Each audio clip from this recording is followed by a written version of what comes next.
আগে ছিল ভাই, এখন হয়ে গেছে অন্য কিছু। আমি আর এটা মুখে নিলাম না। বুঝতে পারছেন? এরা দান্দাবাজ। এরা নির্বাচনের সময় টাকার বস্তা নিয়ে নামে।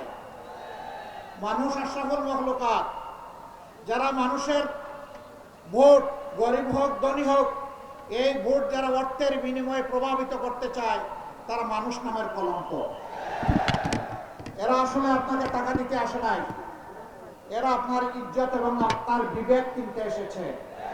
আমি চট্টলার বীর জনগণের কাছে জানতে চাই, ওরকম যদি অবৈধ টাকা নিয়ে নির্বাচনের সময় আপনাদের কাছে কেউ ভোট চাইতে আসে, আপনারা তাদেরকে কি ছেড়ে দেবেন? সবগুলো ধরে রেখে পুলিশে দেবেন।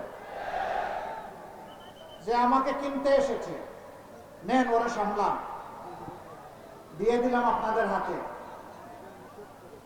তবে নিজেরা আইন হাতে তুলে নেবেন না, পাহারাদারি করবেন।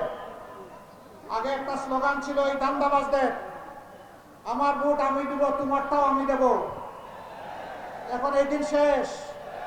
৩৭ জুলাইয়ের কবর রচনা করে দিয়েছে। ৩৭ জুলাই এটা পায়ের নিচে আমরা ফেলে দিয়েছি। এখনকার জবাব স্পষ্ট, সাফ। আমারটা আমি দিব, তোমারটা তুমি দাও। আমার বুকে হাত দিলে হাত ভেঙে গুড়িয়ে দেওয়া হবে। এ আমার অধিকার নয়, এ আমার অধিকারের সাথে আমার দায়িত্বও বটে। আমার দেশ আমি গড়ব, আমার দল আমি পছন্দ করব। তুমি কে? পারবেন? শিওর পারবেন? নাকি কোনো চোখ রাঙানিকে ভয় করবেন? অবশ্যই না। জুলাইয়ে যুবকরা, যুব সমাজ, যুব যুবতী, তরুণ তরুণী রাস্তায় নেমে তোমরা কি স্লোগান দিয়েছিলা যে আমাদের হাতে বেকার ভাতা দাও? তোমরা স্লোগান দিয়েছিল আমাদের হাতে মর্যাদার কাজ দাও। এটি আমার অধিকার, আমি কাজ করে দেশ গড়তে চাই, কারো কাছে বেকার ভাতা চাই না। আমরা কথা দিচ্ছি, আমরা বেকার ভাতার কোনো আশেপাশেও যাব না। আমরা প্রত্যেকটা যুবক যুবতী, তরুণ তরুণীর হাতকে দেশ গড়ার কারিগরের মজবুত হাতে পরিণত করবো ইনশাআল্লাহ।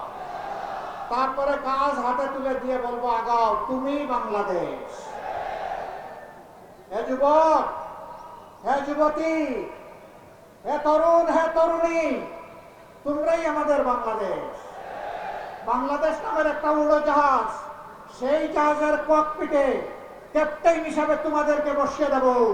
সেদিন আমরা থাকবো তোমাদের পিছনে প্যাসেঞ্জার সিটে ইনশাআল্লাহ। আর পিছনের দিকে যাওয়ার সুযোগ নেই, সময় নেই। অনেক ক্ষতি হয়ে গেছে এই জাতি, আর এই জাতিকে বিভক্ত করে কাউকে পিছনে নিতে দেওয়া হবে না। এখানে আমরা মুসলমান, হিন্দু, বৌদ্ধ, খ্রিস্টান, 4টা ধর্মের মানুষ বসবাস করি। আমরা 4টা ধর্ম দিয়েই বাংলাদেশকে ফুলের বাগানের মতো সাজাবো ইনশাআল্লাহ। আর ধর্মে বর্ণে কোনো বিভক্তি টানতে দেব না। এই দেশে সবাই মর্যাদার সাথে বসবাস করবে, কারো করুণার পাত্র হয়ে নয়, নিজের যোগ্যতা বলে ইনশাআল্লাহ। যুবকরা তৈরি হয়ে যাও, আমাদের এই ছুটাছুটি দৌড়াদৌড়ি তোমাদের জন্য। এই বাংলাদেশ তোমাদের হাতে তুলে দেব। তোমরা তৈরি আছো? শিওর? আলহামদুলিল্লাহ। ইনশাআল্লাহ এটা তাদের গলার ফাঁস হয়ে তাদের গলায় ঝুলবে ইনশাআল্লাহ। মানুষ বুঝে, সবকিছু বুঝে, নিজেই চালাক, বাকিরা বোকা। এই দিন শেষ। এখন সবাই সবার বুঝ বুঝে। প্রিয় সম্মানিত জনগণ, আমার পিছনে লাগছে কেন?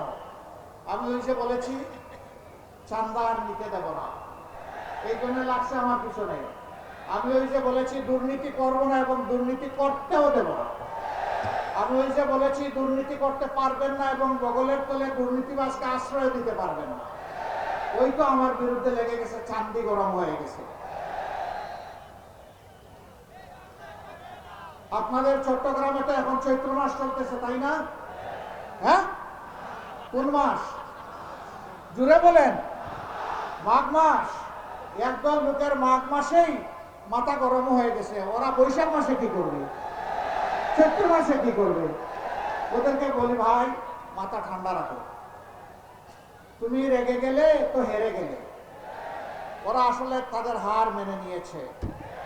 কোথায় জানি বুঝে উত্তর দিছে? হ্যাঁ জানা আছে, একটু স্মরণ করাইলেই বলবেন। এইটাই বলতে চাইছিলাম। ঢাকা বিশ্ববিদ্যালয় দিয়ে শুরু, জকসুতে এসে আপাতত থেমেছে, এরপরে এই গাড়ি চলতে থাকবে।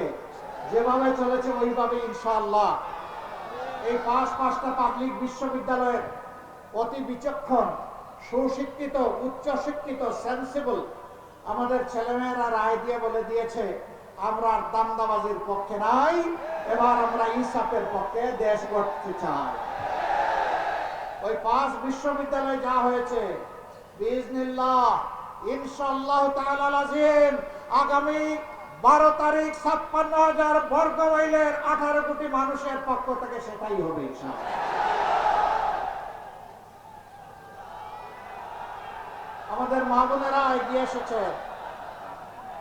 মহিলা জগতে আলহামদুলিল্লাহ আস্থার জায়গা তৈরি হয়েছে। তারা এখন নিরাপত্তাহীনতায় ভুগেন। কিসের নিরাপত্তা? নিরাপত্তাটা নিজের ইজ্জতের নিরাপত্তা। এখন প্রকাশ্যে মারা মুখ খুলতে শুরু করেছেন।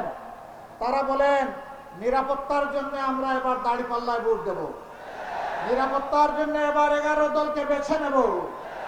এই কথা শোনার পরে দিশেহারা লোকরা উল্টা পাল্টা করছে। লাভ নাই, এ মায়েরা ভয় পায় না।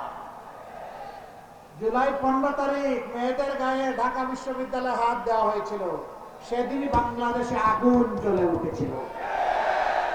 এ জাতি সব সহ্য করবে, মায়ের অপমান বরদাস্ত করবে না।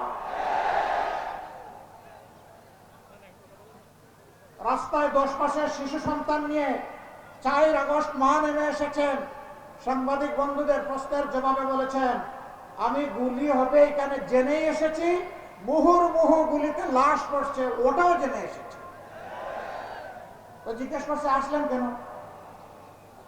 এই কচি বাচ্চা 10 মাসের বাচ্চা দিয়ে বলে যে বাচ্চা তো আজ আমার একটা নয়, বাংলাদেশের সবগুলা রাজপথে যতগুলা তরুণ তরুণী যুবক যুবতী নেমেছে এই সবগুলা আমার সন্তান। আমি বার্তা দিতে এসেছি, হে বীর সন্তানেরা, অন্যায় এবং ফ্যাসিবাদের বিরুদ্ধে লড়ে যাও। হয় জীবন দিয়ে শহীদ হবে, না হয় জাতিকে তোমরা মুক্ত করবে, মাঝখানে কিছু নেই। এই বার্তা দিতে এসেছে। সেই মাদেরকে ভয় দেখাও, মাদেরকে অনুরোধ করবো কোন দুর্বৃত্ত যদি আপনাদের দিকে চোখ তুলে তাকায়, চোখে চোখ রেখে বলে দিবে সাবধান। যদি বলে যে ওই মার্কায় ভোট দিলে ভোটের সেন্টারে যাবেন না, চোখে চোখ রেখে বলে দিবে আমি যাব, তোমার শক্তি থাকলে তুমি ঠেকাইও। এটা আপনার অধিকার, এটা আপনার দায়িত্ব। আমি বিশ্বাস করি ইনশাআল্লাহ সারা দেশের মতো বীর চট্টলাও সঠিক সিদ্ধান্ত নেবে। এখানে 6টি আসনের প্রার্থীরা উপস্থিত আছেন।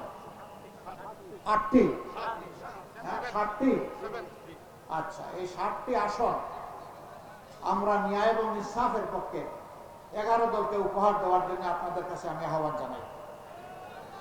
আমি আল্লাহকে সাক্ষী রেখে আপনাদেরকে লক্ষ জনতাকে সাক্ষী রেখে আমি বলছি আমরা এবং আমি জামাতে ইসলামের বিজয় চাই না। মন খারাপ করেছে?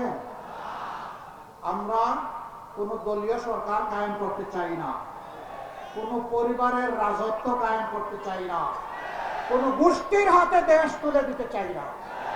আমরা 18 কোটি মানুষের বিজয় চাই, সেই বিজয় ইনশাআল্লাহ নিশ্চিত করতে চাই। 18 কোটি মানুষের বিজয় হলে আমাদেরও বিজয়, 18 কোটি মানুষ হেরে গেলে আমাদেরও পরাজয়। এই জন্য বিজয়ের সূচনা হবে ইনশাআল্লাহ গণভোটে ভোট দিয়ে। গণভোটে কি বলবেন? আরো জোরে, জোরে সুরে ইনশাআল্লাহ 12 তারিখ প্রথম ভোটটি হবে হায়, সবাইকে নিয়ে, এই বীর চট্টলায় যারা আছেন সবাইকে নিয়ে। আপনারা যদি এই 7টা আসন আমাদেরকে উপহার দেন, আমি কথা দিয়ে যাচ্ছি, আল্লাহ বাঁচিয়ে রাখলে, আল্লাহ সুস্থ রাখলে, আল্লাহ যদি আমাদের হাতে দেশ গড়ার সুযোগ দেন, ইনশাআল্লাহ আপনাদের আস্থার প্রতিদান দেওয়ার জন্য আমরা লড়াই করে যাব। আপনাদের সাথে বেহিসাবি করব না। আপনাদের ন্যায্য যতগুলা পাওনা আছে রাষ্ট্র আপনাদের হাতে তুলে দিতে বাধ্য থাকবে ইনশাআল্লাহ। দোয়া করবেন এই ওয়াদা করে গিয়ে যেন ওয়াদার বরখেলাফি না